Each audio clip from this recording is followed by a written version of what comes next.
What's up, YouTube? This is Not So Slim Jim again.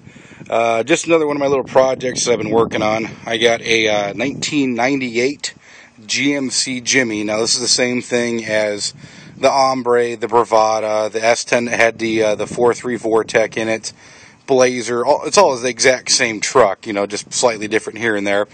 Now, I'm sure a lot of you guys are probably looking at this because you've had electrical issues. Your alternator, well, for the most part, sucks. You notice that your voltage gauge goes down. If you have an aftermarket radio, they tend to draw the system too much. If you put your turn signals on, you'll notice your dash lights will dim. Well, one of the easiest ways to fix this without having to worry about doing anything crazy is by what they call a large case alternator. Now, I already got mine on here, and no offense, I'm not going to take it off to put it back on to make things easier for you guys. So, now this is one, it's a DR44G, which is the same thing as I think is the DD240, something of that nature, otherwise known as a large case. It comes on the 5.3 liter and the 6.0s. So just look up any truck that has those.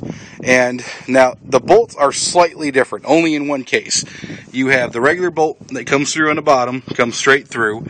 Then you have the secondary bolt you can see there in the back. Now on your stock one, you're going to have this little metal tab here that bolts in.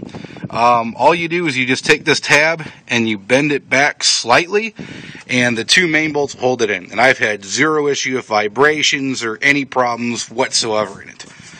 From that point, everything hooks up. It's the same wiring harness, the same connector in the back. I went ahead and put an individual ground directly from the bolt going to it, and then took that and put it directly onto the battery, just so that way I have a better coefficient, because I know my factory crotch strap was starting to go bad in the engine. The starter had no problem, but I just wanted to spend an extra $6 at O'Reilly's to make sure. Now, besides the alternator, which is nice, because if you get one of these models, I got a lifetime warranty on it. I take it to any O'Reilly's anytime I own this truck, give my phone number, swap it out for a new one. It's a reman. I think I paid $160 for it a couple years ago, still going good. The only other thing you got to do is, because it's a larger case alternator, you need a slightly larger belt. Now, I looked on a lot of forums, and people are saying, oh, it needs to be 1 inch longer, it needs to be 1.5 inch longer, and they just kept having problems with it because you have your tensioner, which is right here, and if you try putting the stock belt on, it will go all the way back in, and the belt will actually rub right there. And that is for, I had a 4th of July party, so don't mind here. What size belt was that? Sorry for the delay.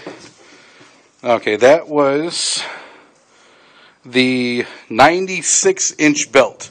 So it's going to be, see if I got the box. Okay, it would be a 96 0K6 as your factory.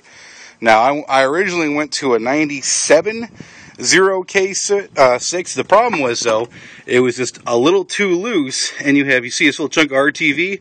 That's a metal stop, and that's a metal stop. And because it was so loose, if I turn my AC on or something and cause it to chatter, or if I accelerate real hard, you hear that tick, tick, tick, tick, tick from the metal from these 2 points hitting each other. So the proper size for 90, 98, 99, and 2000, I'm not sure the newer ones, I'm pretty sure it's the same though, but I would check, it's going to be a 96.8 inch K6 belt. This was $34 at AutoZone, and that fixed my problems. It wasn't too tight, wasn't too loose, and that should fix you up. If you have questions, comments, concerns, this motor's been completely rebuilt, so I know the in and out of it. Just hit me up in a comment, I'll let you know. Bye.